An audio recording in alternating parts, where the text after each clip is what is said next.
माँ दुर्गा का सातवां रूप देवी कालरात्रि का है, जिसे उनका सबसे उग्र और विनाशकारी रूप माना जाता है।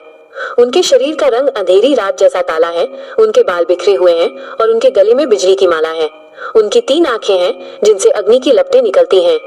वे गधे पर सवार होती हैं और उनके 4 हाथों में तलवार और कांटे हैं। उनका यह रूप पापियों और राक्षसों का अंत करने के लिए प्रकट हुआ था। अगर हम इसे वैदिक ज्योतिष के अनुसार देखें तो माँ कालरात्रि का संबंध सीधे शनि ग्रह और राहु ग्रह से है। शनि को ज्योतिष में कर्म, अनुशासन और न्याय का ग्रह माना जाता है। वो अंधेरे, भय और जीवन की सबसे कठिन चुनौतियों का भी प्रतीक है। माँ कालरात्रि का काला रंग शनि की ऊर्जा को दर्शाता है। उनकी पूजा उन लोगों के लिए बहुत महत्वपूर्ण है जिनकी कुंडली में शनि कमजोर हो या जिन्हें शनि की 7.5 अढैया के कारण कष्ट मिल रहा हो। उनकी आराधना से शनि के बुरे प्रभाव शांत होते हैं और व्यक्ति को धैर्य और आत्म अनुशासन मिलता है। राहु एक छाया ग्रह है जो भ्रम, भय और अचानक आने वाली परेशानियों का कारक है। माँ कालरात्रि का भयानक रूप और उनके द्वारा असुरों का संहार राहु के नकारात्मक प्रभावों को खत्म करता है।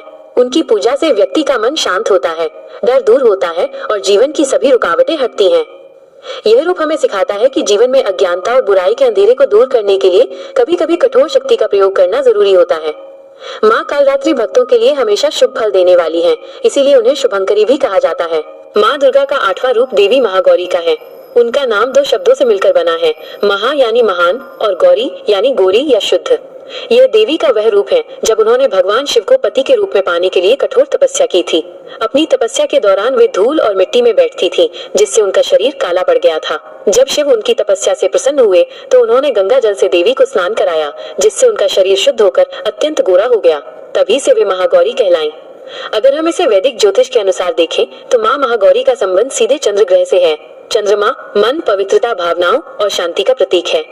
जिस तरह चंद्रमा अपनी शीतलता से मन को शांत करता है, उसी तरह माँ महागौरी की पूजा से मन की सभी अशुद्धियां दूर होती हैं। उनकी कथा, जो कालरात्रि अंधेरे रूप से महागौरी पवित्र रूप तक की यात्रा है, यह दिखाती है कि कैसे तप और शुद्धता से व्यक्ति अपने मन को पूरी तरह से निर्मल कर सकता है। ज्योतिष में माँ महागौरी की पूजा उन लोगों के लिए बहुत शुभ मानी जाती है जिनकी कुंडली में चंद्रमा कमजोर हो।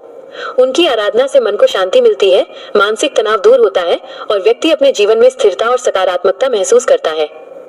उनका यह रूप हमें सिखाता है कि सत्य और पवित्रता ही सबसे बड़ी सुंदरता है। माँ दुर्गा का 9वां और अंतिम रूप देवी सिद्धिदात्री का है।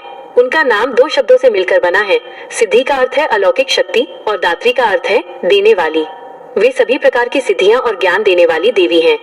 ऐसा माना जाता है कि स्वयं भगवान शिव ने भी सिद्धियां पाने के लिए उनकी पूजा की थी और इन्हीं की कृपा से उनका आधा शरीर देवी का हो गया था, जिससे वे अर्धनारीश्वर कहलाए। देवी कमल पर विराजमान है और उनके 4 हाथ हैं जिनमें चक्र